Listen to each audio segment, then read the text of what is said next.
ईश्वर की आराधना में कलीसिया अपने आप को परमेश्वर के सामने लेकर आए। उस मार्ग से इसका नाम यीशु मसीह ने कहा, मार्ग सच्चाई और जीवन में ही हूं, और बिना मेरे द्वारा कोई पिता के पास नहीं पहुंच सकता। यानी वही मार्ग है, वही हमारी आशा है, वही हमारा आधार है। जब हम आराधना प्रवेश करते हैं, अपने आप को पूर्णतः तैयार करें, अपने सांसारिक विचारों से, अपनी भावनाओं से,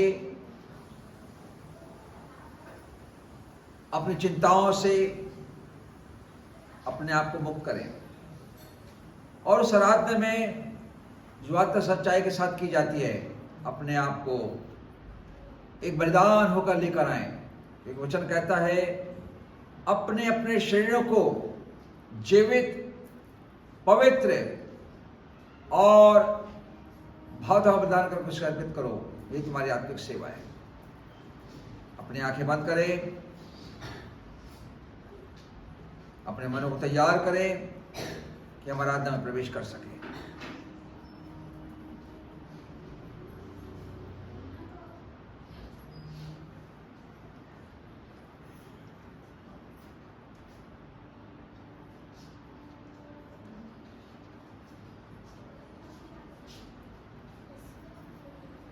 मैंने पूछा प्रभु से, तू क्यों करता मुझसे इतना प्यार। मैंने पूछा प्रभु से, तू क्यों करता मुझसे इतना प्यार। उसने कहा पूरे दिल से, क्योंकि तू है मेरे हाथों की रचना।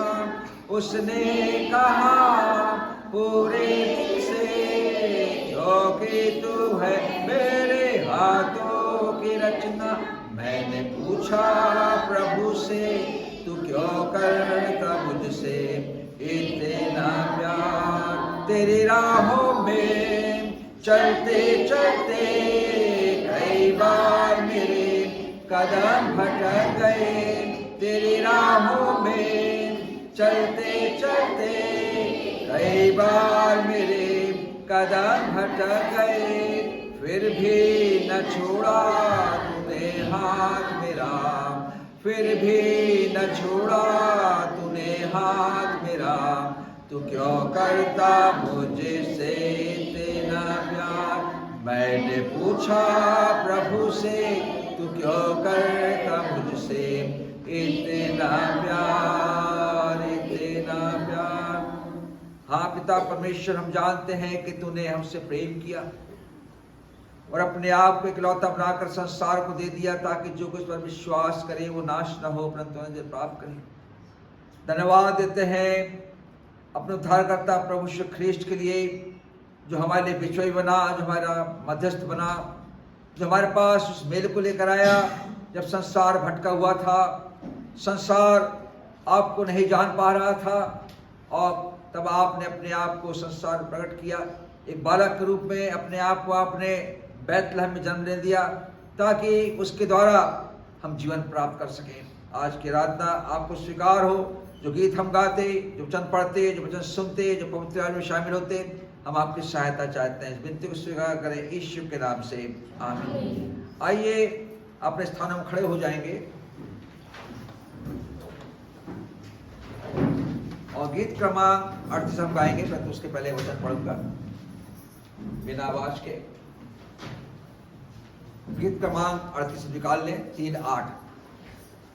हे सारे पृथ्वी के लोगों, परमेश्वर के लिए जय जयकार करो, उसके नाम की महिमा का भजन गाओ, उसकी स्तुति करते हुए उसकी महिमा करो। परमेश्वर से कहो, तेरे काम क्या ही भयानक है, तेरी महासामर्थ कारण तेरे शत्रु तेरी चापलूसी करेंगे। आइए प्रभु की स्तुति में गीत गाएंगे। अनादिकाल से शरण स्थान हमारा तू रहा। गीत क्रमांक 38, 3-8। अनादिकाल से शरण स्थान हमारा तू रहा, और अलंकार लोहे पीता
निकलता है, जो धारा करते हैं, काल करते जाते हैं, तो पीढ़ी पीढ़ी के सब लोग सपने से होते हैं।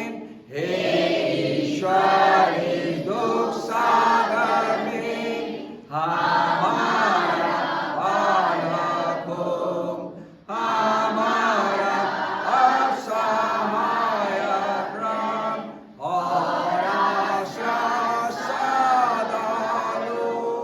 अब हमारा सहायक रहे और हमारा आश्रय सदा के लिए बना रहे। गीत क्रमांक 195 195 195। गा के मुझको सुनाओ फिर मंगल सुसमाचार कि समझो उसका अर्थ सार। मंगल सुसमाचार 195 195। गा के मुझको सुनाओ फिर मंगल सुसमाचार, समझूं मैं उसका अर्थ सार। मंगल सुसमाचार सुंदर जीवन दाया, विश्वास का श्रेष्ठ वचन अद्भुत मंगल सुसमाचार। वचन अद्भुत मंगल सुसमाचार।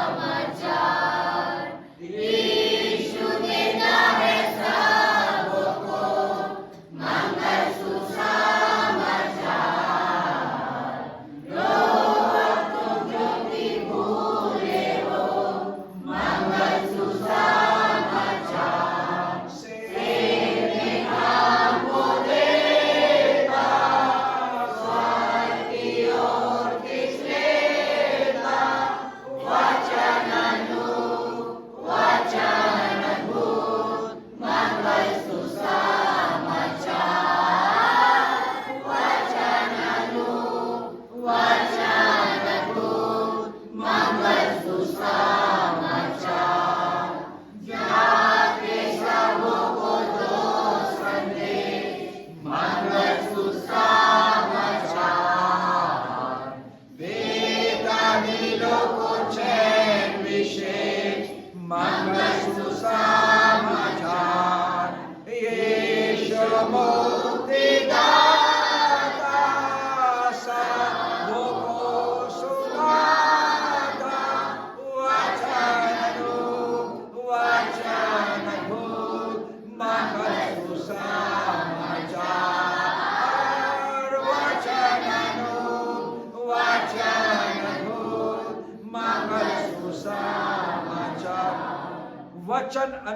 वचन अद्भुत मंगल सुसमाचार और वचन यीशु मसीह है। कल इससे मेहरबानी से अपने स्थान में बैठ जाए। इस समय प्रार्थना में जाएंगे, भाई माइकल राज सिंह सामने आएंगे, प्रार्थना भाई करेंगे, फिर गीत गाएंगे और फिर प्रार्थना होगी और फिर हमें प्रभु के संदेश में अपने आप को लिखने पाएंगे। माइकल राज सिंह।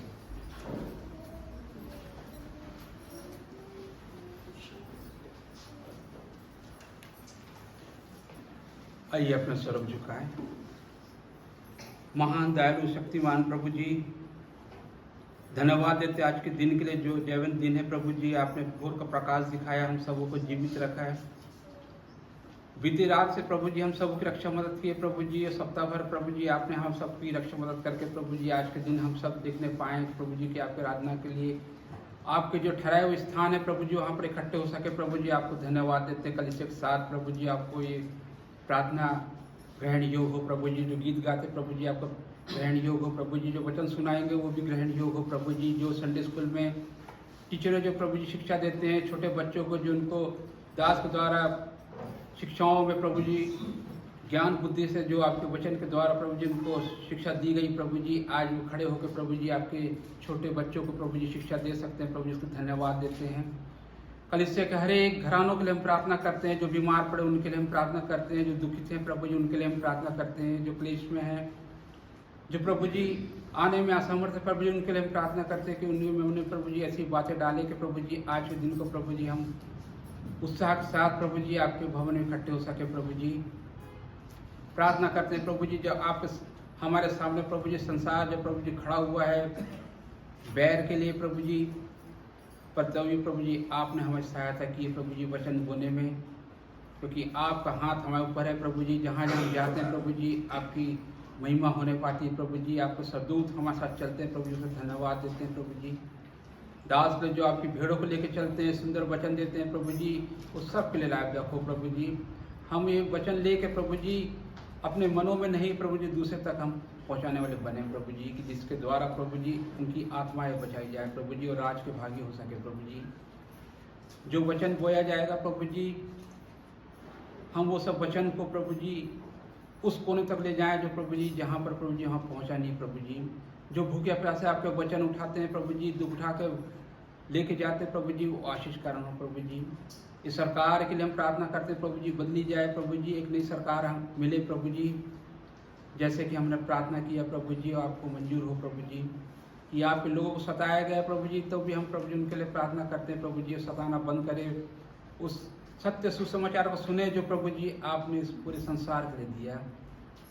प्रार्थना करते हैं प्रभु दूर देश के दास लोग के लिए जो प्रभु जी हम सब के लिए प्रार्थना करते हैं, जो प्रभु जी हर एक बातों में सहायता करते हैं प्रभु जी। कलीसिया के लिए प्रभु जी प्रार्थना करते हैं कि कलीसिया और बढ़े प्रभु जी।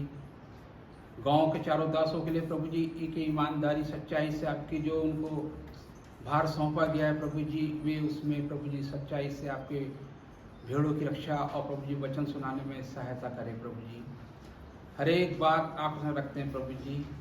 जो विरोध का काम करते हैं प्रभु जी, उनका मुंह बंद किया जाए प्रभु जी। हम यही आपसे प्रार्थना करेंगे प्रभु जी। और जब गांव जाते हैं प्रभु जी सहायता करना प्रभु जी, हर एक बातों में आपकी अगुवाई चाहते हुए प्रभु यीशु मसीह के नाम से मांगते हैं, आमीन।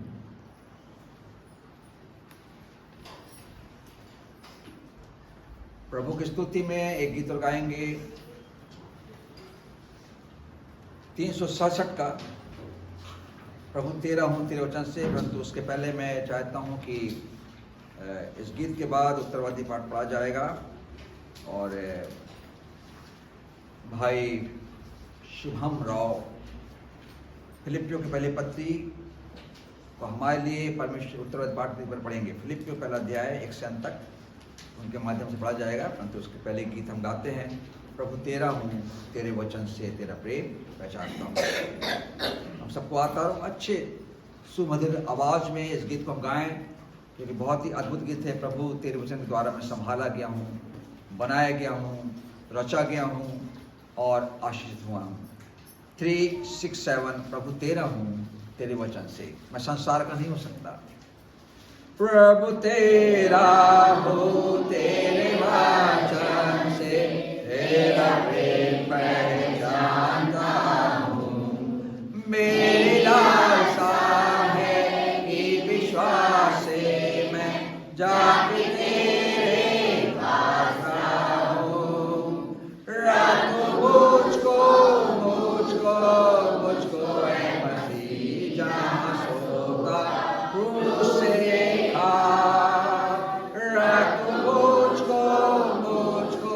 मुझको ऐ मसीह आपने घायल बाजार पार आत्मिक शांति से काम की योग्य कर मुझको सेवा में लगा।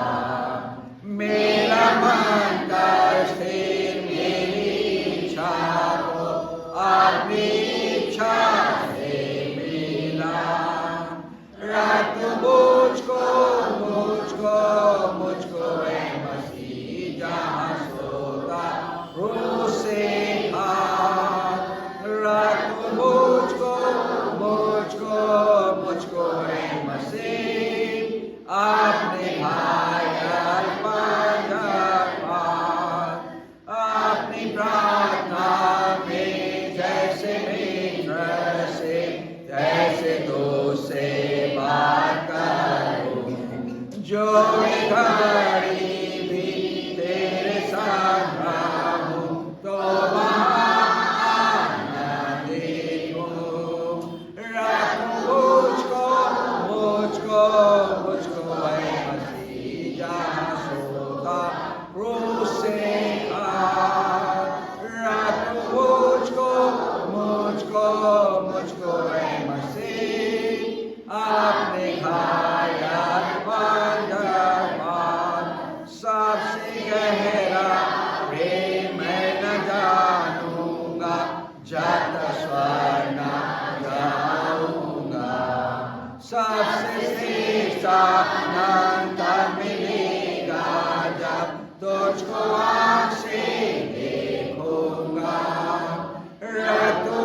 तू मुझको मुझको मुझको ए मसीह अपने घायल पंजर पास, कि जो खून उसका बहाया गया हमारे पापों के लिए, और जो उसका बदन लहू लुहान हुआ इसलिए कि हम बच जाएं, उस प्रेम के लिए जो परमेश्वर ने अगस्त से किया कि हम उस पर विश्वास करें और उसके नाम से अपने पापों के लिए बपतिस्मा लें, तब हम कलीसिया कहलाएंगे। उत्तरवादी पाठ फिलिप्पियों पहला अध्याय 1 से अंतिम तक भाई शुभम राव की अगुवाई में हम यहाँ सुनेंगे। उसके बाद हमने प्रभु के वचन को आज भाई यशराज सिंह के द्वारा सुनने पाएंगे। आप सबको जय मसीह की। हम सब निकाल लेंगे पहला फिलिपियो उसका 1 अध्याय, 1 पद मैं पढ़ूंगा, 1 पद आप। मसीह यीशु के दास पौलुस और थिमोथियुस की ओर से सब पवित्र लोगों के नाम जो मसीह यीशु में होकर फिलिप्पी में रहते हैं, अध्यक्षों और सेवकों समेत, हमारे पिता परमेश्वर और प्रभु यीशु मसीह की ओर से मेरा मैं जब जब तुम्हें स्मरण करता हूँ तब तब अपने परमेश्वर का धन्यवाद करता हूँ,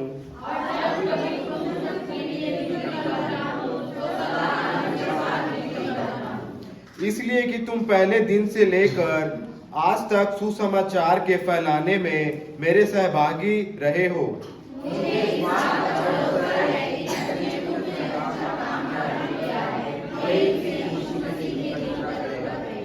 उचित है कि मैं तुम सब के लिए ऐसा ही विचार करूं, क्योंकि तुम मेरे मन में आ बसे हो और मेरी कैद में और सुसमाचार के लिए उत्तर और प्रमाण देने में तुम सब मेरे साथ अनुग्रह में सहभागी हो।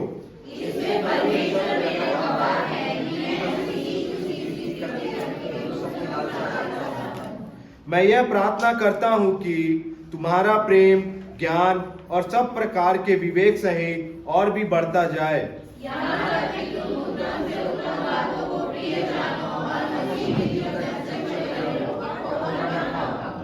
और उस धार्मिकता के फल से जो यीशु मसीह के द्वारा होते हैं भरपूर होते जाओ, जिससे परमेश्वर की महिमा और स्तुति होती रहे।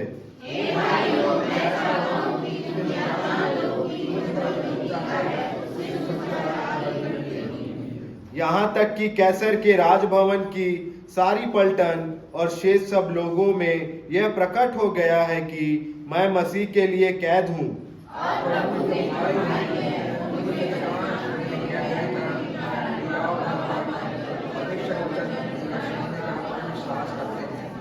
कुछ तो डाह और झगड़े के कारण मसीह का प्रचार करते हैं और कुछ भली इच्छा से।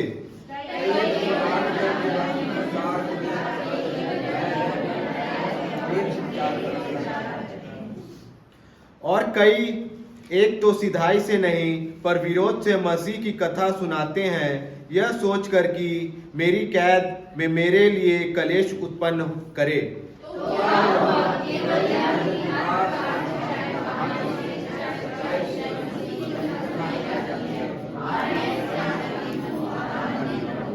क्योंकि मैं जानता हूँ कि तुम्हारी विनती के द्वारा और यीशु मसीह की आत्मा के दान के द्वारा इसका प्रतिफल मेरा उद्धार होगा।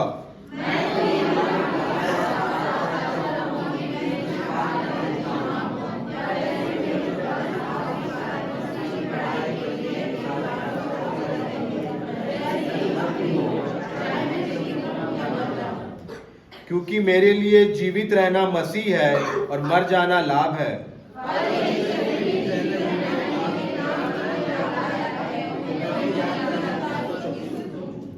क्योंकि मैं दोनों के बीच अधर में लटका हूँ, जी तो चाहता है कि कूच करके मसीह के पास जा रहूं, क्योंकि यह बहुत ही अच्छा है।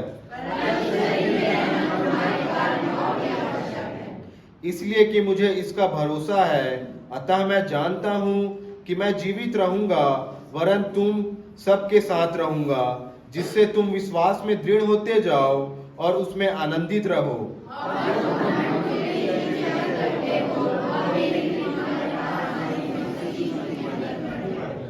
केवल इतना करो कि तुम्हारा चाल चलन मसीह के सुसमाचार के योग्य हो, कि चाहे मैं आकर तुम्हें देखूं चाहे ना भी आऊं, तुम्हारे विषय में यही सुनूं कि तुम एक ही आत्मा में स्थिर हो और एक चित होकर सुसमाचार के विश्वास के लिए परिश्रम करते रहते हो।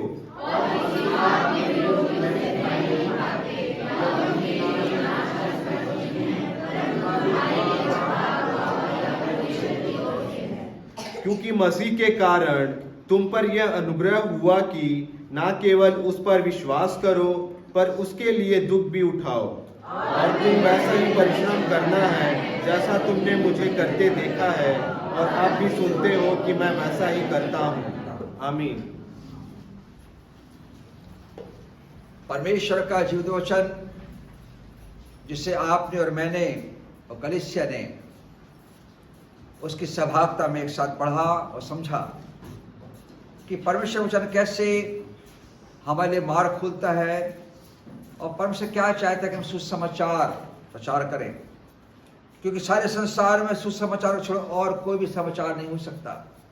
लोग अपने ज्ञान से, अपने संदेश से संसार को उस समय भर देते हैं, लोगों के मनों को भटका देते हैं, परंतु उनके प्रचार में लोगों के बचने का कोई आधार नहीं होता।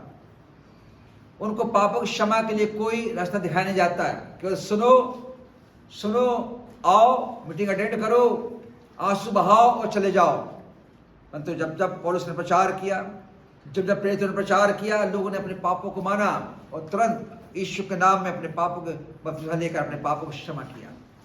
कलीसिया के सुसमाचार पर आधारित है। कलीसिया हमारे ज्ञान पे नहीं, कलीसिया हमारे स्टेटस पे नहीं, कलीसिया हमारे पैसे पे नहीं, परंतु कलीसिया मसीह के बलिदान और उसके भाई के खून पे आधारित है।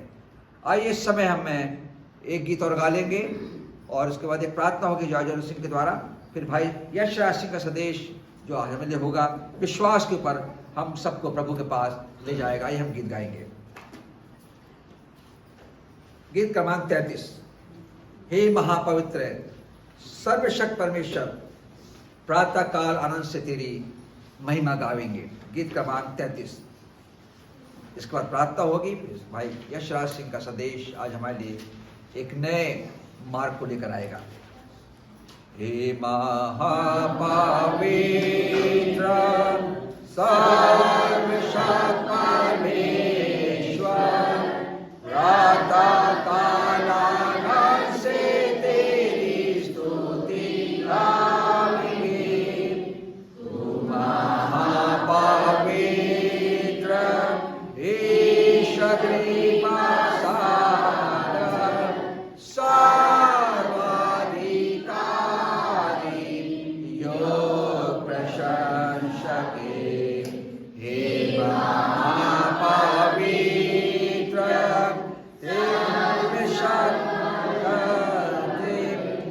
तेरे सन्मुख प्रकृति तुम समझते हैं। करूबीम सराफीम तेरे सामने गिरते, जो था और है और आएगा सदैव। हे महापवित्र अंधकार के कारण तेरा दर्शन पापी जन को मिलता है नहीं। केवल तो पवित्र हे अद्वैत परमेश्वर, सामर्थी प्रेमी और दयानिधि। हे महापवित्र सर्वशक्त परमेश्वर, सारी सृष्टि तेरे नाम का धन्यवाद करे। तू महापवित्र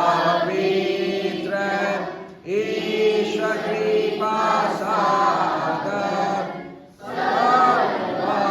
सर्वाधिकारी योग प्रशंसके। प्रशंसक योग परमेश्वर है, सर्वाधिकार उसके पास सुरक्षित है। वो आदर के योग परमेश्वर है। हम उसके सामने आत्म सच्चाई के साथ उसके पास आए ताकि इस आराधना में हम उसके सामने दोष निष्कर्म ठहर सकें। प्रार्थना में जाएंगे जॉर्ज सिंह। उसके बाद भैया श्राज सिंह आज का संदेश लेकर आएंगे।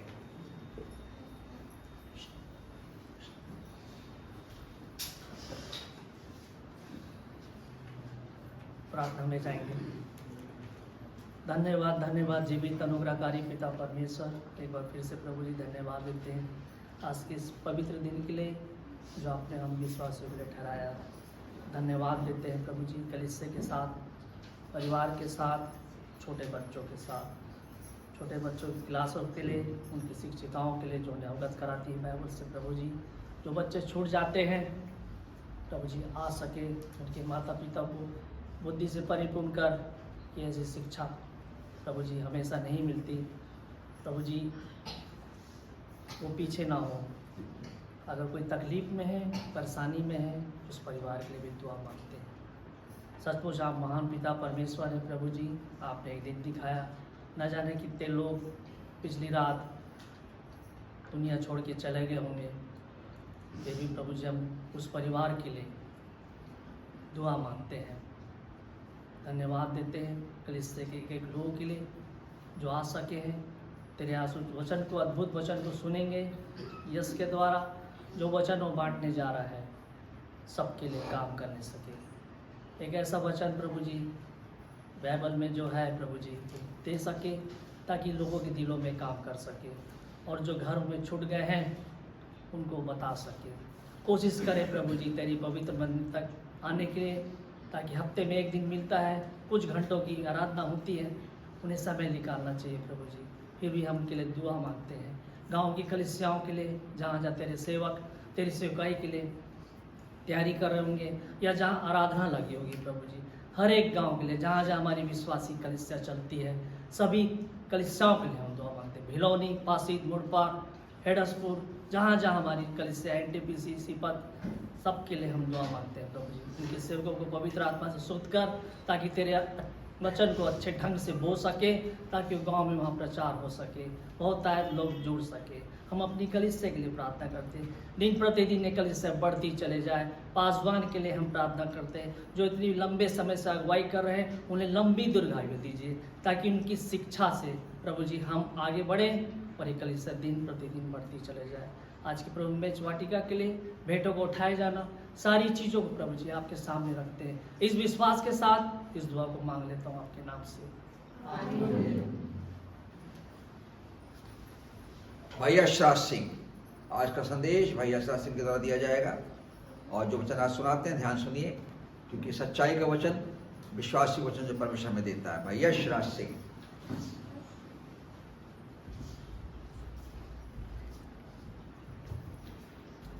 आप सभी को जय मसीह की, शालोम आप सभी को शालोम।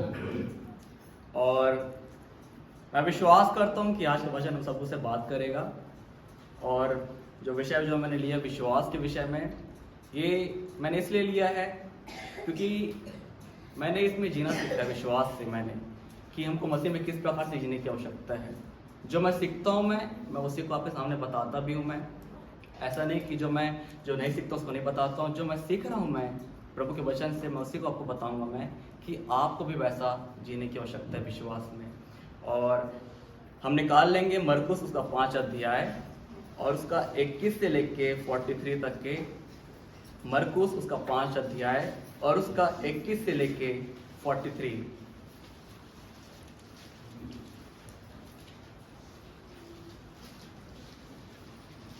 और पीछे से कोई भाई पढ़ने में मदद करे। मरकुस 5 उसका 21 से 43 तक के।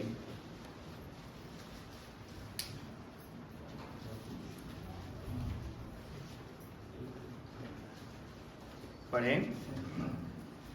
उसके चेलों ने उससे कहा, तू देखता है कि भीड़ तुझ पर गिरी है और तू कहता है कि इसने मुझे छुआ। तब उसने उसे देखने के लिए जिसने यह काम किया था चारों ओर दृष्टि की। ठीक है, तब ठीक। 21 से पढ़ रहा हूं मैं। लिखा यहाँ पर कि जब यीशु फिर नाव से पार गया तो एक बड़ी भीड़ उसके पीछे इकट्ठी हो गई। वह झील के किनारे ही था। याईर नामक आराधनालय के सरदार में से एक आया और उसे देखकर उसके पांव पर गिरा और यहाँ कहकर उससे बहुत विनती की, मेरी छोटी बेटी मरने पर है, तू आकर उस पर हाथ रख कि वे चंगी होकर जीवित रहे। तब वह उसके साथ चला और बड़ी भीड़ उसके पीछे हो ली, यहाँ तक कि लोग उस पर गिरे पड़ते थे। एक स्त्री जिसको 12 वर्ष से लहू बहने का रोग था, उसने बहुत से वैद्यों से बड़ा दुख उठाया और अपना सब माल व्यय करने पर भी उसे कुछ लाभ न हुआ, परंतु और भी रोगी हो गई थी। वह यीशु की चर्चा सुनकर भीड़ में से उसके पीछे आई और उसके वस्त्र को छू लिया, क्योंकि वह कहती थी, यदि मैं उसके वस्त्र को छू लूंगी तो चंगी हो जाऊंगी। और तुरंत उसका लहू बहना बंद हो गया और उसने अपने देह में जान लिया कि मैं उस बीमारी से अच्छी हो गई हूँ। यीशु ने तुरंत अपने में जान लिया कि मुझ में सामर्थ निकली है और भीड़ में पीछे फिरकर पूछा, मेरा वस्त्र किसने छुआ? उसके चेलों ने उससे कहा, तू देखता है कि भीड़ तुझ पर गिरी पड़ती है और तू कहता है कि किसने मुझे छुआ? तब उसने उसे देखने के लिए जिसने यहाँ काम किया है चारों ओर दृष्टि की। तब वह स्त्री जानकर कि मेरी कैसी भलाई हुई है, डरती और कांपती हुई और उसके पांव पर गिरकर उसे सब हाल सच सच कह दिया। और उसने कहा, पुत्री, तेरे विश्वास ने तुझे चंगा किया है, कुशल से जा और अपने इस बीमारी से बची रहे। ये जो मैंने वचन जो लिया है यहाँ पर विश्वास के विषय में, यहाँ पर 2 विषय में बात को करूंगा आज मैं। एक है 12 वर्ष की जो बेटी जो थी, जो मर चुकी थी, याईर नामक की जो बेटी जो थी वो मर गई, और दूसरा जो वो है जो 12 वर्ष जिसको लहू बहने का रोग था। मैं इन 2 विषय में इसलिए बताना चाहता हूं आपको कि किस प्रकार से इनका विश्वास प्रभु के प्रति मजबूत बना रहा। अब वहां पर ऐसा हुआ वहां पर कि जब यीशु मसीह दूसरे जगह से दूसरे जगह गए नाव के माध्यम से, क्योंकि उस समय साधन नहीं था, उस समय कोई साधन नहीं था, ना कोई गाड़ी था, ना कोई घोड़ा था, कुछ नहीं, परंतु उस समय जानवर थे, गधे के बच्चे थे और घोड़े लोग थे। पर वचन बताता है यहाँ पर कि यीशु मसीह एक नाव से दूसरी जगह गए प्रचार के लिए, और जब दूसरी जगह उत्तर से लोगों को विदा करके लोगों से मिल रहे थे तो एक व्यक्ति आता है, उसका नाम है याईर। याईर नामक जो व्यक्ति जो था आराधनालय का सरदार था। और जब ये आता है और वचन बोलता है यहाँ पर कि याईर नामक आराधनालय के सरदार में से एक आया और उसे देखकर उसे पांव पर गिरा और यह कहकर उससे बहुत विनती की, मेरी छोटी बेटी मरने पर है। ये प्रभु से जाके मिलता है और ये बोलता है कि मेरी छोटी बेटी क्या है, मरने पर है। और उसके नीचे क्या लिखा है कि तू आकर उस पर हाथ रख कि वह चंगी होकर जीवित रहे। ये इसका विश्वास था कि ये व्यक्ति आएगा, यदि मेरी बेटी को छुएगा तो मेरी बेटी क्या होगी, जीवित रहेगी। और वैसे उसके नीचे लिखा है कि तब वह उसके साथ चला और बड़ी भीड़ उसके पीछे हो ली, यहां तक लोग उस पर गिरे पड़ते थे। यीशु मसीह के पीछे 10 लोग नहीं, 20 लोग नहीं, परंतु हजारों की भीड़ उसके पीछे चलती थी। पर वचन बताने का मतलब ये यहाँ पर कि जब ये भीड़ चलती थी तब लोग बस देखना चाहते थे कि ये काम करता कैसे है, यीशु मसीह का काम होता कैसे है, लोग बस ये देखते थे। पर वचन बता रहे हैं यहाँ पर कि 25 पद में कि एक स्त्री थी जिसको 12 वर्ष से लहू बहने का रोग था, उसने बहुत से वैद्यों से बड़ा दुख उठाया और अपना सब माल व्यय करने पर भी उसको कुछ लाभ ना हुआ, परंतु और भी रोगी हो गई थी। अब यहाँ पर जब यीशु मसीह जब जा रहे हैं तो ये स्त्री उसके सामने आती है, पर वचन बताता है कि इसको 12 वर्ष से लहू बहने का क्या था, रोग था। इसके शरीर में क्या था, इसको खून निकल रहा था परंतु बंद नहीं हुआ था 12 वर्ष से। पर वचन बतलाता है यहाँ पर कि इसने सब डॉक्टरों को दिखाया, उस समय को वैद्य बोलते हैं और आज क्या बोलते हैं, अंग्रेजी में डॉक्टर बोलते हैं। पर जब इसने डॉक्टरों को दिखाया तो क्या हुआ, यहाँ पर जितना दिखाया था इसने, उसका रोग और क्या हो गया, बढ़ चुका था।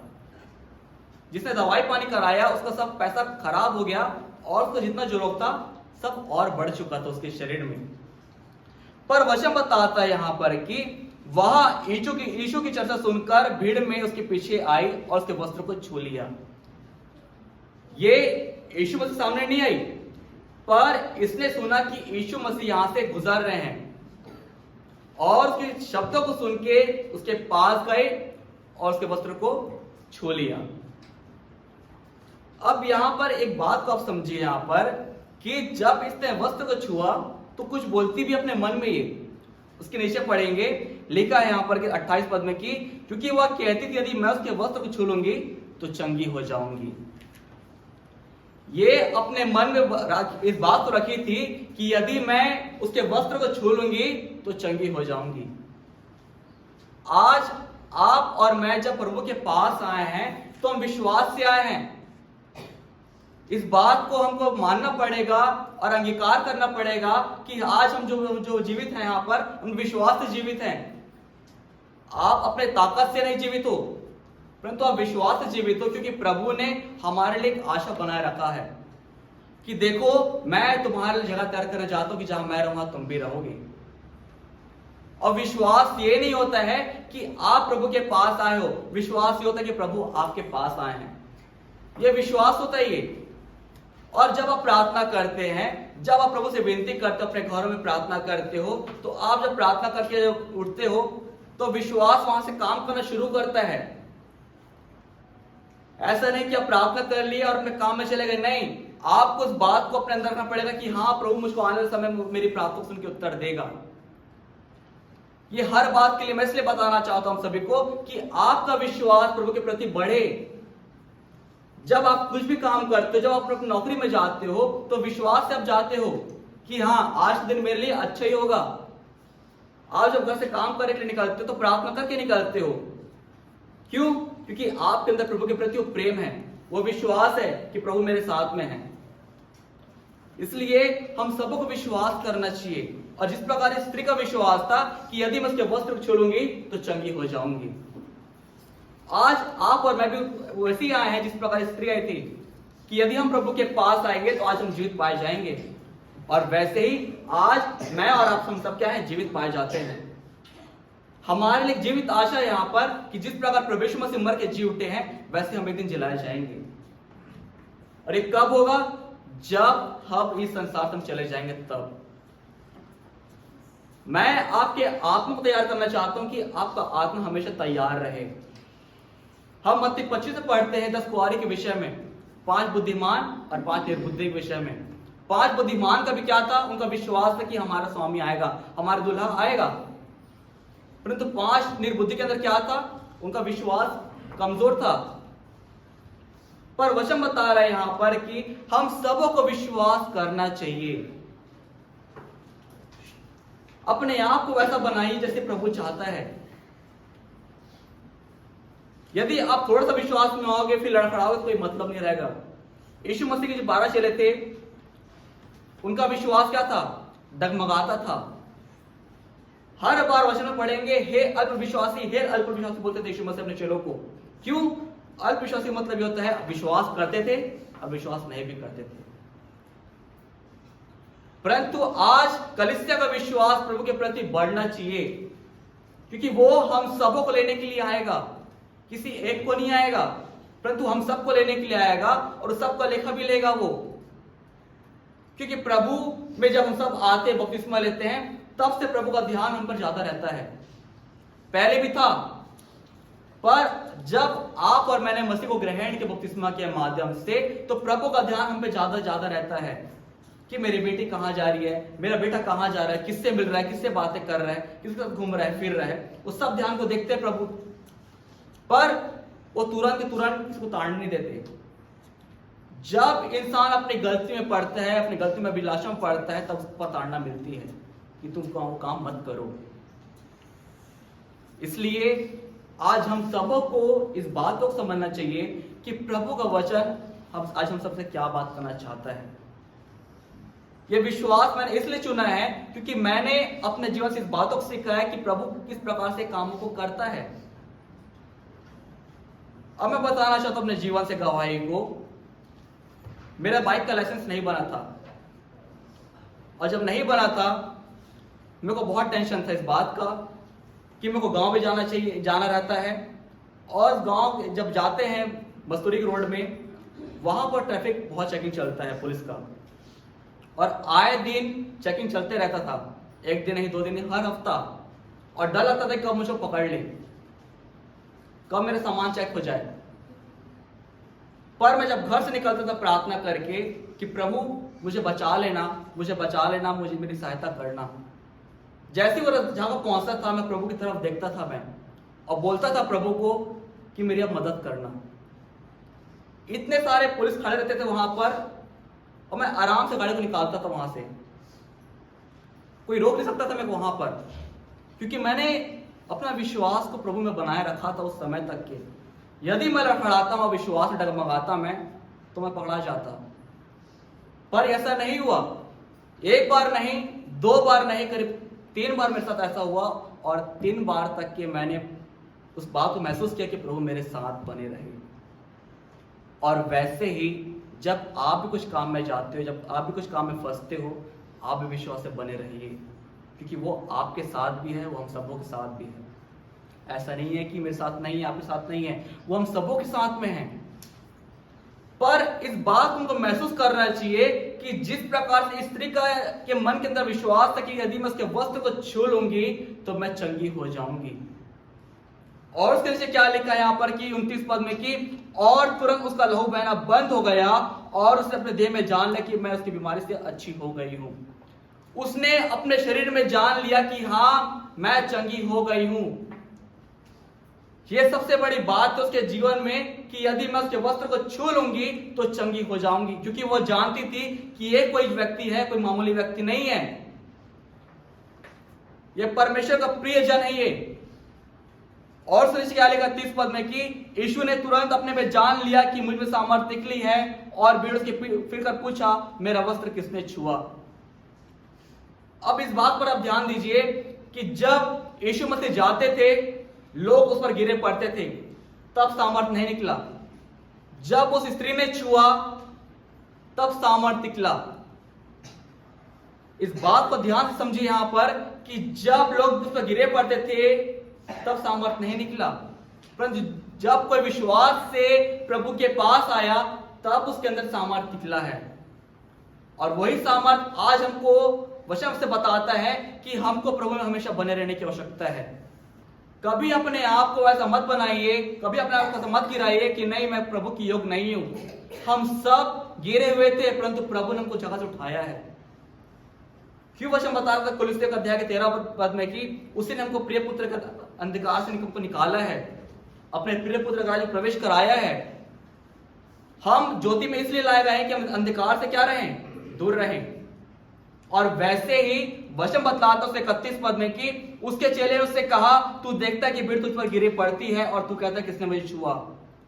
अब यीशु मसीह यहां पर अपने चेलों से पूछते हैं कि किसने मुझे छुआ है, और चेले बोलते हैं तू देखता है कि लोग तुझ पर गिरे पड़ते हैं। सामर्थ निकलना और प्रभु पर गिरना ये अलग बात है, ये कोई मामूली बात नहीं है। पर वचन बता रहा है उसके 32 पद में कि तब उसने देखने के लिए जिसने यह काम किया था चारों ओर दृष्टि की। प्रभु यीशु मसीह ने एक जगह खड़े होकर चारों तरफ देखा कि किसने मुझे छुआ है। आज लोग क्या करते हैं, जब भी कोई प्रभु के पास आता है प्रार्थना कराने के लिए, हमको चंगाई मिल जाए, बस हम ठीक हो जाए, बात तब देखा जाएगा। ये सच बात है। ये कितने लोग यहां पर आए, कितने लोग चंगे होकर चले गए, परंतु कोई यहां पर वापस नहीं आया प्रभु धन्यवाद देने के लिए। आप सब गवाह हो यहां पर, आपने सब ने देखा यहां पर किस प्रकार से लोगों को ठीक किया गया प्रार्थना के माध्यम से। आप लोगों की प्रार्थना से लोग ठीक हुए, यहां पर कोई नहीं आया धन्यवाद देने के लिए। पर ये स्त्री आती है प्रभु के पास, वचन बताता है उसके नीचे क्या लिखा है यहां पर कि 33 पद में कि तब वह स्त्री जानकर कि मेरी कैसी भलाई हुई है, डरती और कांपती हुई आई और उसके पांव पर गिरकर उससे सब हाल का सच कह दिया। उसने उससे कहा पुत्री तेरे विश्वास ने तुझे चंगा किया है, कुशल से जा और अपने इस बीमारी से बची रहे। ये स्त्री प्रभु के पास आती है। हमको लगता है कि प्रभु को मार देंगे, हमको डांट देंगे, नहीं, प्रभु को स्वभाव नहीं है वो ऐसा। प्रभु का स्वभाव ऐसा है कि यदि आप प्रभु के पास भी आओगे तो प्रभु आपको और आशीष भर देंगे, क्योंकि प्रभु का स्वभाव ऐसा है कि प्रभु यदि आप गलती भी करते हो तो प्रभु आपकी गलती को माफ करता भी है। हमसे दिन भर जो भी गलती होती है, हमारे मुंह से जो भी शब्द निकलते हैं, प्रभु उसको माफ करते भी हैं। यदि आप जानबूझ के उस बात को करोगे, पाप करोगे, तो गलती नहीं माना जाएगा, फिर आपका वो पाप ही कहलाएगा फिर। पर वचन बताता है यहाँ पर कि ये स्त्री प्रभु के पास आती है, और वैसे ही आज हम सबों को प्रभु के पास आने की आवश्यकता है। आपकी जितनी जो परेशानी है, जो तकलीफें हैं, जो समस्या है, आप प्रभु के पास लेके आइए। यदि आप अपने में उस समस्याओं को लड़ते रहोगे तो आप कुछ नहीं कर पाओगे। एक बात और बताता हूं मैं आप सभी को, संसार आपको हर प्रकार का आपको साधन दे सकता है। संसार आपको हर प्रकार का आपको साधन दे सकता है, पर आप मसीह में आओगे तो मसीह आपको अपना शांति आनंद देता है। याद रखिए, प्रभु आपको सिर्फ अपना आनंद और शांति देगा, वो साधन नहीं देंगे। संसार को हर प्रकार साधन देगा, पर प्रभु यीशु मसीह आपके जीवन में वो काम को करेंगे जो प्रभु देखना चाहते हैं। लोगों के बीच में आपके गवाही के कारण लोगों का मन भी बदल सकता है, लोगों का जीवन भी बदल सकता है। पर वचन बता रहे हैं यहां पर कि 34 पद में लिखा है, उसने उससे कहा, पुत्री तेरे विश्वास ने तुझे चंगा किया है, कुशल से जा और अपनी बीमारी से क्या रहे, बची रहे। अपनी परेशानी को प्रभु के पास लाइए, अपने तकलीफों को प्रभु के पास लाइए। कोई भी समस्या होती है, कोई भी चिंता लगती है आपको, आप तुरंत आप निर्णय मत लीजिए कि मैं ये दवाई खा लूंगी तो ठीक हो जाऊंगी, मैं यहां चले जाऊंगी तो ठीक हो जाऊंगी। नहीं, सबसे पहले आप प्रभु के पास जाइए। ये स्त्री किसी के पास नहीं गई, पहले गई थी, परंतु इसने जब देखा कि मेरा कुछ नहीं हो रहा है तो ये प्रभु के पास आई है। ये आज कलीसिया को प्रभु के पास आना चाहिए। जब आप देख रहे हो कुछ समस्या, आप ऐसे कठिन समय में आपके साथ जो बुरा हो रहा है, तकलीफ में हो आप, तो आप प्रभु के पास जाइए, ना कि लोगों के पास में, ना कि पड़ोसी के पास में। लोग क्या करते हैं, अपनी सारी बातों को, अपने सारे घर की बातों को पड़ोसी को बताएंगे, लोगों को बताएंगे। लोग क्या करते हैं, उन बातों को हंसते हैं फिर, अरे देखो उसके घर में तो ऐसा हो रहा है, उसके घर में तो वैसा हो रहा है। लोग हंसते हैं। हर लोग क्या करते हैं, गांव के लोग भी, शहर के लोग भी अपने सारी बातों को फोन में पड़ोसी को ऐसा बताएं जैसे कि घर में क्या कुछ ड्रामा चल रहा है। पर इस बात को भूल जाते हो कि हमारे पास हमारा सच्चा ईश्वर खुदा है, प्रभु यीशु मसीह, जिसको अपनी सारी बातों को बताओगे, उपाय और समाधान वो निकालेगा। आप कुछ नहीं कर पाओगे। जब हालत बिगड़ती है तब लोग कहां जाते हैं, प्रभु के पास जाते हैं। परंतु एक समय ऐसा आता है कि प्रभु को जीना सिखाते हैं, हमें किस प्रकार से हमको विश्वास से जीना चाहिए। हम अपने आप को ऐसा काबिल बनाए प्रभु के लिए कि हम विश्वास में उसके जैसे हम जी सके। इब्रानी 11 अध्याय में पूरा विश्वास के बारे में लिखा गया है। विश्वास से हम लोग उठा लिया गया। क्यों? क्योंकि उसने परमेश्वर को खुश किया था, उसके साथ 40 दिन 40 साल चलता रहा। ये सब विश्वास में लोग थे ये लोग, पर आज विश्वास में कोई नहीं पाया जाता है। पर मैं फिर से आपको उत्साह से भरना चाहता हूं, विश्वास में आइए, विश्वास में बढ़िए। हर एक बच्चों के अंदर, हर एक बड़ों के अंदर, हर एक भाइयों, हर एक माता बहनों के अंदर विश्वास होना चाहिए कि हाँ, मैं कुछ नहीं, मेरे खुदा मेरे लिए सब कुछ कर सकता है। क्योंकि वही आपको सामर्थ्य देता है, वही आपको जीवन देता है, वही आपको अपने आनंद से भरता है। जब आप काम करते हो, जब आप कुछ समस्या आते है अपने जीवन में काम करते करते, तो आप इसको पुकारते हो, पड़ोसी को कि प्रभु को? क्या है आपके अंदर सवाल है आज? इसलिए आज हम सबों को प्रभु को पुकारने की आवश्यकता है। अपने आप को काबिल बनाइए प्रभु के लिए कि हाँ प्रभु, मैं आपके पास आना चाहती हूं, हाँ प्रभु, मैं आपसे विनती करना चाहती हूं, प्रार्थना करना चाहती हूं। पर लोग अपने घमंड के द्वारा प्रभु के पास नहीं आते कि नहीं, प्रभु तो सुन लेगा मेरी। ये आपका घमंड आपको एक दिन मार डालेगा। जो घमंड करता है कि हाँ मैं सब कुछ कर सकता हूं, नहीं, वो इंसान अपने आप पूरा गिराता है नीचे। पर अपने आप को ऐसा बनाए कि नहीं, मैं प्रभु के लायक नहीं हूं, परंतु प्रभु मुझको उठाने वाला है। वो हमेशा आपके लिए सब कुछ उपाय करना जानता है, वो हमेशा आपके लिए मदद करना चाहता है वो, पर हम उसको मदद करने देते नहीं है। क्यों? क्योंकि हम अपना दिमाग ज्यादा दौड़ाते हैं, इसलिए नीति वचन बताते हैं 3 अध्याय में कि तू अपनी समझ का सहारा ना लेना, वरन संपूर्ण मन से यहोवा पर भरोसा रखना, उसी को सारे काम के करने देना, तब वो तेरे से धमार निकालेगा। इंसान को तो इतना दिमाग हो गया है कि सब कुछ उसको वही करना है, पर यहां पर ये स्त्री प्रभु के पास जाती है। आज लोगों को लगता है कि नहीं मेरी बहन, नहीं मेरे भाई, प्रभु है हमारे पास में, प्रभु हमारे सब कुछ कर सकता है। आपकी एक प्रार्थना से लोगों का जीवन बदल सकता है। आज यहाँ आप बैठ के प्रार्थना कर रहे हो, दूसरी जगह लोगों का जीवन बदलेगा। आज किसी के लिए आप रो रो के प्रार्थना कर रहे हो, उसका मन बदलेगा। इसलिए हमेशा विश्वास में बने रहिए। विश्वास यही नहीं होता है कि प्रभु आपको देंगे, विश्वास ये होता है कि प्रभु ने आपको दे दिया है। ऐसे विश्वास में जिए। क्यों अब्राहम को 100 वर्ष में उसको बेटा मिला? परमेश्वर ने उसको विश्वास करना सिखाया। क्यों याकूब का नाम इज़राइल रखा गया? वो पहले झूठा था, अपने बाप को बोल के क्या बोला कि मेरा नाम एसाव है, परंतु जब वो मलित करता परमेश्वर से तो क्या बोलता है, तेरा नाम क्या है बोलते परमेश्वर, तो क्या बोलता है, मेरा नाम याकूब है। अब तेरा नाम याकूब नहीं, तेरा नाम इज़राइल रहेगा।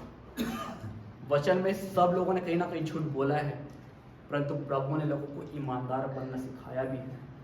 और वैसे ही आज हम सबों को प्रभु के पास जब हम आते हैं तो को विश्वास करना चाहिए और ईमानदारी से हमको प्रभु के पास आना चाहिए। कोई मिलावटी वाला हमारा प्रभु नहीं है कि आप यहाँ भी अच्छा काम करोगे वहाँ बुरा काम करोगे, नहीं।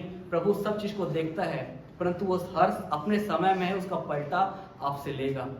और वो समय भी नहीं आया है। जब समय आएगा तो हम सब उसके सिंहासन सामने खड़े रहेंगे और सब हम अपना अपना लेखा देंगे कि मैंने कितना पाप किया, मैंने कितना झूठ बोला, मैंने कितना गुस्सा किया, मैंने कितना झगड़ा किया। उस सब बातों का लेखा मुझसे लिया जाएगा। जो मैं वचन बता रहा हूँ वो सब बातों का लेखा मुझसे एक दिन बोलेगा खुदा। इसलिए हमको ईमानदार बनना जरूरी है प्रभु की नज़र में और सबों की नज़र में। और वचन उसके नीचे क्या लिखा है 35 पद में कि वह यह कह ही रहा था कि आराधनालय के सरदार के घरों में से लोगों ने आकर कहा, तेरी बेटी तो मर गई, अब गुरु को क्यों दुख देता है।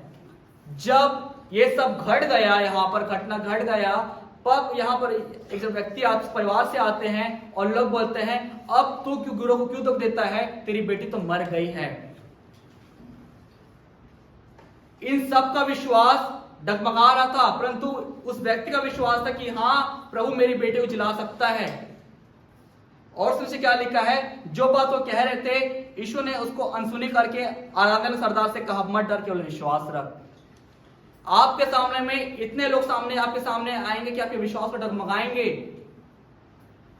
जब आप अपने काम में रहते हो परंतु आपको विश्वास प्रभु के प्रति मजबूत रहता है और अगला व्यक्ति बोलता है कि नहीं कुछ नहीं हो पाएगा, तो आपको विश्वास क्या करता है, डगमगाता है कि जब हम नहीं कर सकते तो तुम भी नहीं कर सकते। नहीं, वो नहीं कर सकते परंतु हमारा खुदा हमारे लिए सब कुछ कर सकता है। यीशु मसीह ने लोगों की बातों क्या किया, अनसुना किया है। वैसे ही आप भी लोगों की बातों क्या करो, अनसुना करो। जब कोई बोलता है कि नहीं हमसे नहीं हो पाएगा, परंतु आपका कहना यह होना चाहिए कि हाँ मेरा खुदा मेरे लिए सब कुछ कर सकता है।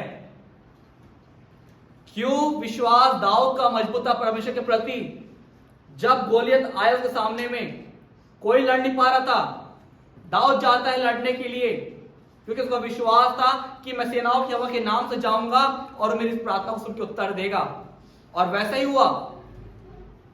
आप सब इस बात पर विश्वास रखिए कि जो कुछ काम आप नहीं कर सकते वो काम प्रभु कर सकते हैं। इंसान अपने ताकतों से सब कुछ कर सकता है। संसार में कुछ काम ऐसे होते हैं जो प्रभु करना चाहता है, उस समय आपको शांत रहना ही पड़ेगा। पतरस पानी पे चला, उसका पांव क्या हुआ, डगमगाया और डूबने लगा। प्रभु ने उसको क्या निकाला, उसका हाथ देके बाहर निकालो से। हम भी मसीह में बढ़ना चाहते हैं, कहीं ना कहीं आज हम भी डगमगाते हैं, परंतु तब भी प्रभु उसी समय उसी दिन हमको उस जगह से बाहर भी निकालना जानते हैं। पर लोग क्या करते हैं, हताश में आके, निराशा में आके प्रभु से दूर हो जाते हैं। लोग आज मसीह में बढ़ना चाहते हैं, परंतु शैतान क्या करता है, लोगों के अंदर, मन के अंदर में लोगों को बहका के उनको मसीह से दूर कर देता है। उसी में लोग पाप में पड़ जाते हैं। फिर आज हर लोगों के अंदर में समस्या है, ज्यादातर जवान लोगों के अंदर में यह है कि जब मसीह में बढ़ना चाहते हैं शैतान उनको भगा देता है। हर तरफ यही है। पर जब आप और मैं मसीह में बढ़ेंगे, हमको डगमगाना नहीं, परंतु अपना ध्यान को प्रभु के तरफ रखिए। अपना ध्यान को एक लक्ष्य बना के रखिए कि मैं प्रभु के पास जाऊंगी तो मतलब जाऊंगी। आप जीवित यहां पर इसलिए हो कि प्रभु आपको लेने के लिए आने वाला है, और हम सबको वहां पर जाने की आवश्यकता है। किसी एक को नहीं, किसी दो को नहीं। यदि आप देख रहे हो कि आपके परिवार में किसी प्रकार समस्या है, सास बहू के बीच समस्या है, कि बेटा मां के बीच समस्या है, उसको आप ठीक करिए, उसको समझाइए बैठा के। इस बात को समझना जरूरी है आप सभी को कि हमारा प्रभु हम सबकी सहायता मदद करता है। वो ऐसा नहीं है कि आपकी प्रार्थना नहीं सुनेगा। ध्यान तो दो पहले उसकी तरफ। प्रार्थना करोगे तभी प्रभु आपकी सुनेगा। हर समय आपको बताने पड़ता है कि हमेशा प्रभु की तरफ देखो, प्रभु की तरफ देखो। और क्या लिखा 36 पद में की जो वे बातें कह रहे थे, यीशु ने उसको अनसुनी करके आराधनालय सरदार से कहा, मत डर, केवल विश्वास रख। और उसने पतरस और याकूब के भाई यूहन्ना को छोड़ अन्य किसी को अपने साथ आने ना दिया। ये तीन को यीशु मसीह इसलिए रखते थे क्योंकि इनका ये दिखाते थे यीशु मसीह इन तीनों को कि देखो मैं क्या क्या काम करता हूं। बाकी 7 को अलग रखते थे और बाकी 3 को अपने साथ रखते थे यीशु मसीह। इनको बताना चाह रहे थे कि देखो मैं कैसे काम करता हूं, और वैसे तुम भी आने वाले दिनों में तुम भी ये काम करोगे। और उन्होंने किया।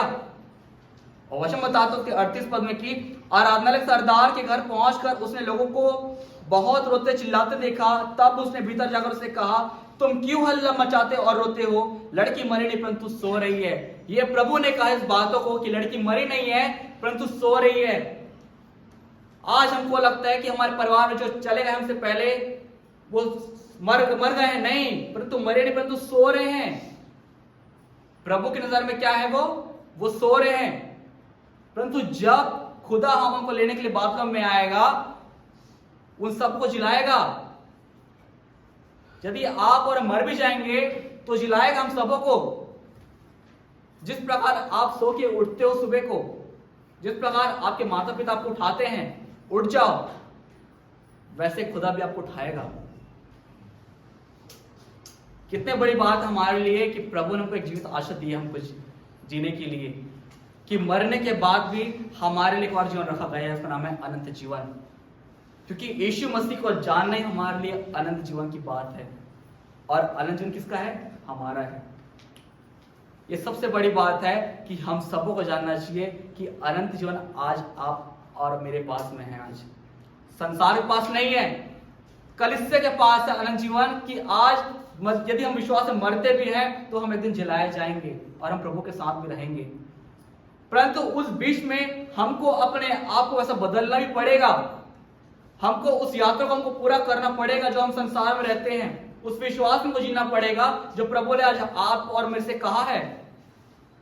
और फिर क्या लिखा है 29 पद में कि तब उसने भीतर जाकर उनसे कहा, तुम क्यों हल्ला मचाते और रोते हो? लड़की मरी नहीं परंतु सो रही है। वे उसकी हंसी करने लगे, परंतु उसने सबको दिखाकर लड़की के माता पिता और अपने साथियों के भीतर जहां लड़की पड़ी थी गया और लड़की का हाथ पकड़कर उससे कहा, तलीता कुमी, जिसका अर्थ है हे लड़की मैं तुझसे कहता हूं उठ।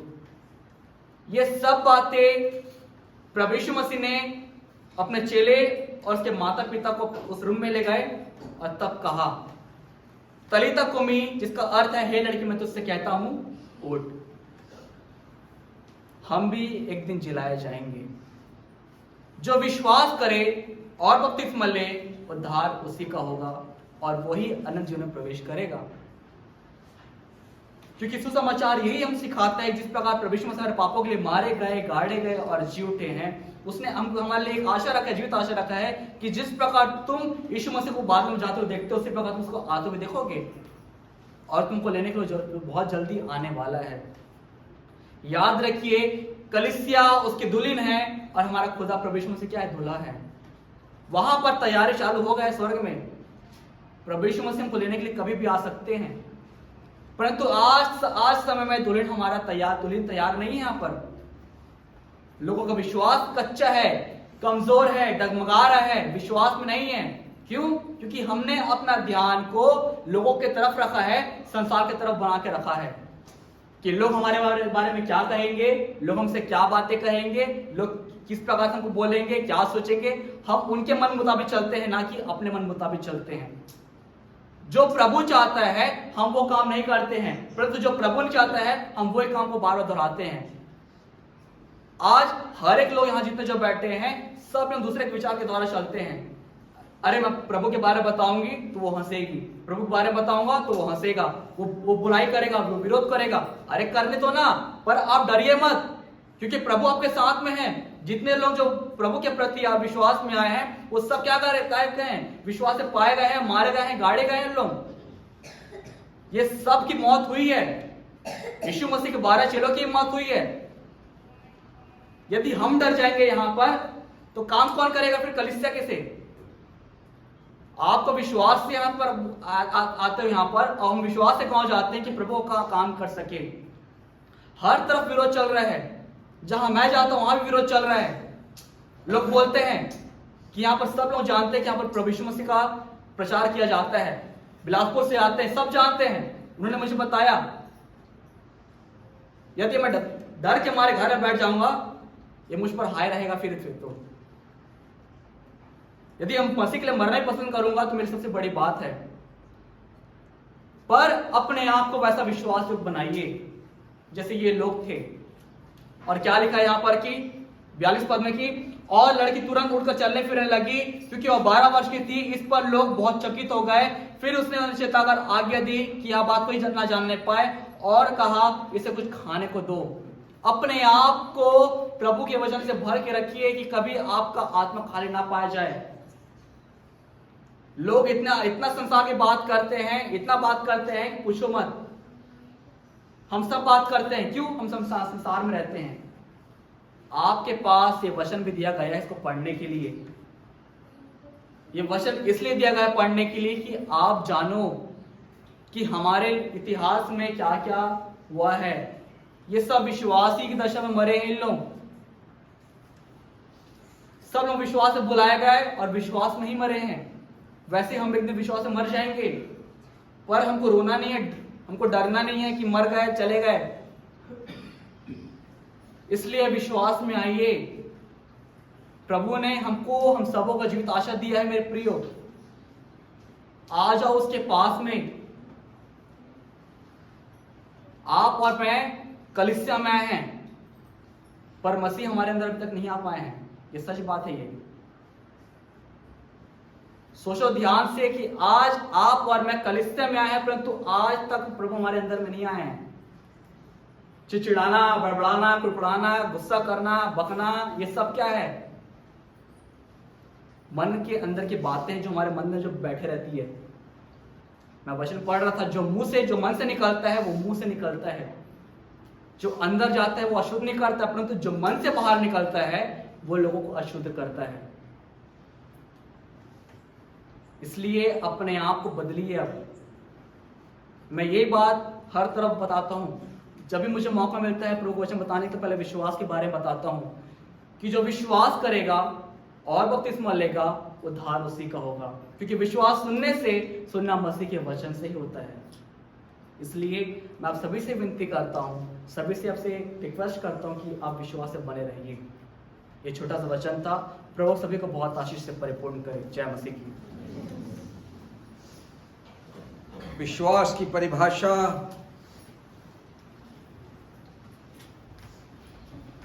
दो उदाहरण मरकुस 5 से।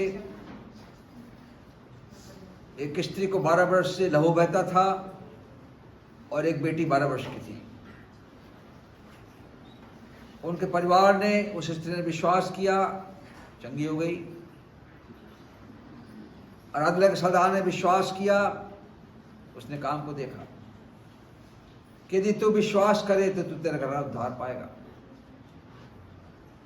यानी अपने पापों की क्षमा के लिए ईश्वर पर विश्वास करना जरूरी है। आइए पवित्र आयत में जाने के लिए 217 में जाएंगे। 217 2 एक साथ हमारे सामने आएंगे। 2:17 2 सेवक सामने आ जाएंगे। हे प्रभु तेरी आज्ञा से हम मिलके बैठते खाने को।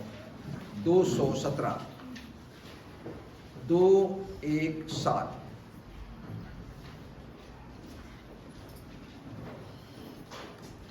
हे प्रभु तेरी आज्ञा से हम मिलके बैठते खाने को।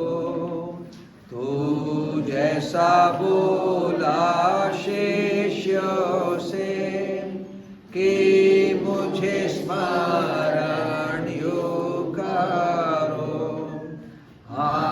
यीशु तुझे जीवन भर निरंतर स्मरण करेंगे और तेरी उत्तम सेवा पर तन मन धन से सौंपेंगे।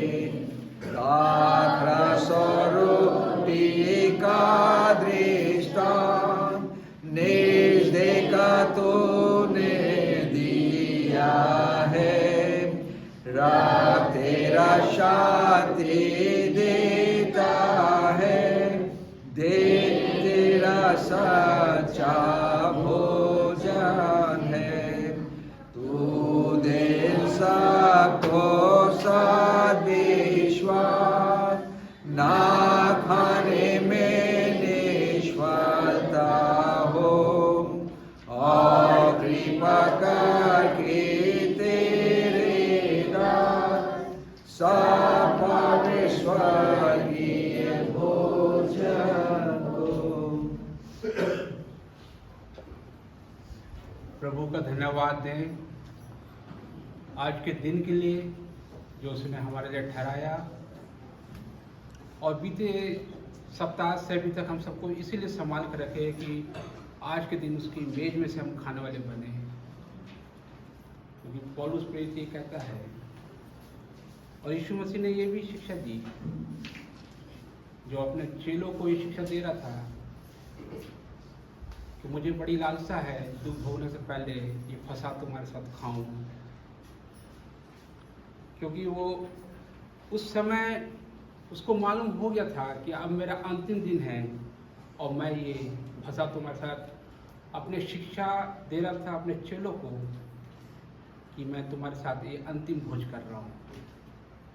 कि जैसा मैं तुमको शिक्षा दे के जा रहा हूँ वो शिक्षा 2000 साल से अभी तक चले आ रही है कि मैं कलेर क्रूस पर मारा जाऊँ, गाड़ा जाऊँ और तीसरे दिन जैसे पवित्र शास्त्र में लिखा है वैसे जीवित भी हूँ।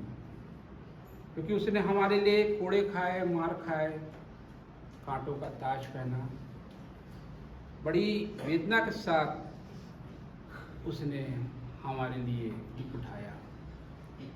कि जब जब तुम इसको खाते और पीते हो मेरे मृत्यु का स्मरण इस रोटी के द्वारा और उसके लोहों का चिन्ह जो प्रतीक चिन्ह है, दाखरस है, उसका प्रचार पूरे संसार में फैल जाए। कि हमारे 2000 साल पहले प्रभु यीशु मसीह हमारे लिए मारा गया, गाड़ा गया और तीसरे दिन जैसे पवित्र शास्त्र में लिखा है वैसे जीवित भी हुआ। तो क्यों नहीं हम पवित्र शास्त्र के अनुसार हम चले। और जो रोटी उसने दी है, जो स्वर्ग से उतरी, मानव जाति के रूप में उसने अपने आप को शरीर में लाया कि जो रोटी देता है उसके द्वारा हमारे जीवित रहना अवश्य है।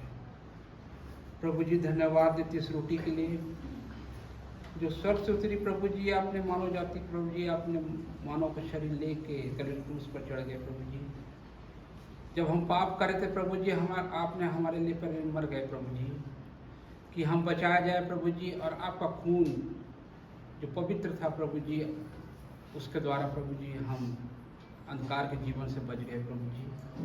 ये रोटी के लिए धन्यवाद देते हैं। जब कलीसिया इसमें हाथ डालती है पहले अपने आप को जांच, जो खाते पीते समय प्रभु की देह को न पहचाना है वो प्रभु जी अपराधी ठहरेगा। प्रभु जी हम प्रभु जी सच्चे मन से प्रभु जी आपकी इस रोटी में से खाने वाले, क्योंकि प्रभु जी आपकी देह और हमारी देह मिल के प्रभु जी धन्यवाद देती है प्रभु जी आपके लिए। इस महान दिन के लिए, जो पहला दिन प्रभु जी रोटी तोड़ना अवश्य है प्रभु जी, सप्ताह पहले दिन। धन्यवाद इस रोटी में आशीष देने के लिए प्रभु यीशु मसीह के नाम से मांगते हैं, आमीन। और धन्यवाद कर रोटी तोड़ी और अपने शिष्य को देखकर आपसे बांटे, प्रभु की देह है जो तुम्हारे लिए तोड़ी जाती है।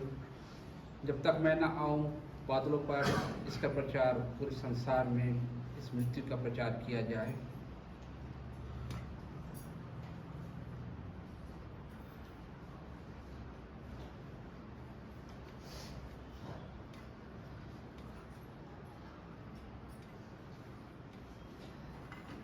प्यारे पीछे कटोरे लिए धन्यवाद प्रभु जी, इस कटोरे के लिए जो आपका लोहो का प्रतीक चिन्ह है प्रभु जी। इसके द्वारा हमारे पाप ढांपे गए हैं, क्षमा किए गए हैं। धन्यवाद देते हैं प्रभु जी, इस पर अपना आशीष कहाँ सकना प्रभु यीशु मसीह के नाम से मांगते हैं, आमीन। पहले इस लाइन के लोग आएंगे साथ साथ करके।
का धन्यवाद देना चाहिए।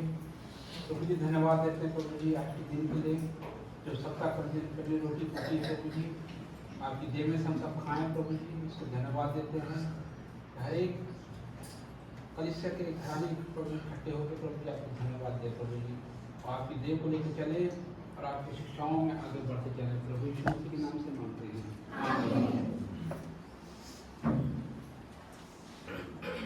और उस कहता है उनके कलीसिया को,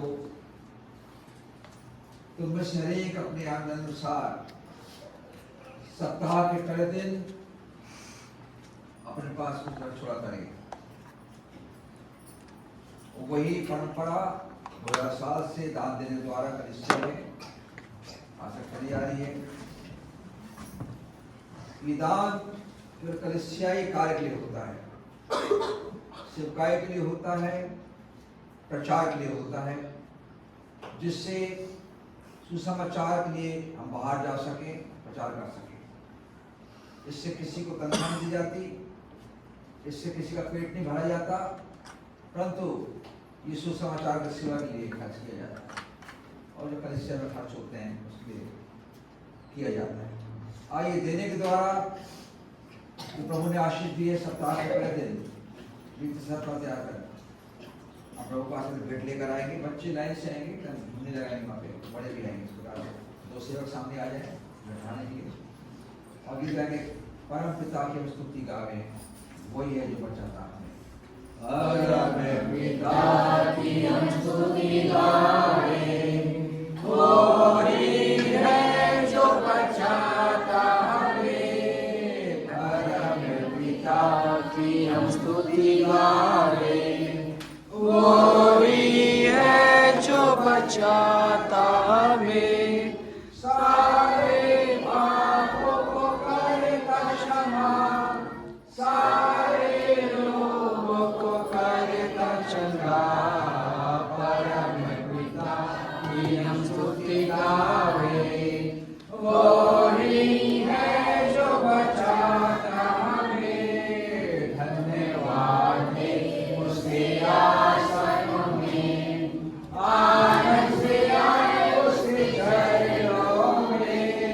धन्यवाद है उसके आसनों में, आनंद से आए उसके चरणों में। साबित गाकर खुशी से मुक्ति की चट्टान को जय करे। परम पिता की हम स्तुति गावे, वही है जो बचाता हमें।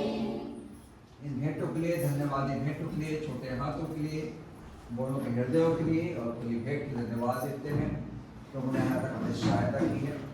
और विशेषकर हमारे बीच में आज बाल कनिष्ठा से भाई जयंत हैं, हमेशा आते हैं, और एक बहन आई हैं भिलाई से, पावर हाउस से, उनके परिवार यहाँ रहता है, और मैं नेगेटिव वगैरह कहना चाहती हूँ। मैं बिल्कुल आइए, वो हमारे जो मित्र हैं विजयदास, वहाँ के जो कनिष्ठ है चर्च, वहाँ के सदस्य हैं, और मैं दोनों का स्वागत करता हूँ। प्रार्थना करें। धन्यवाद प्रभु जी जीवन की आशीषों के लिए कि आपने हमें आज तक संभाला है। हम मिट नहीं गए, क्योंकि तेरी महाकरुणा का फल है कि तू हमें जीवित रखता है। क्योंकि ईश्वर ने कहा, अगर मैं जीवित हूं तो तुम भी जीवित रहोगे। और हमारे जीवित रहने के कारण प्रभु जी जो आर्थिक मदद हमें आपके द्वारा मिलती है, हमारे परिश्रम कामों से हमें मिलती है, उसका एक भाग साप्ताहिक भेंट के रूप में सामने लेकर आते हैं। देने वाले हाथों के लिए, हृदय के लिए, छोटे बच्चों के लिए धन्यवाद देते हैं। प्रभु जी आपने को आशीष दी है, आपने देना सिखाया है, और जब तक संसार में हमें आपके सेवा कार्य के लिए हम अपने आप को इस प्रकार से लेकर सामने आए। इन भेंटों को स्वीकार करें, आशीष दे यीशु के नाम से, आमीन।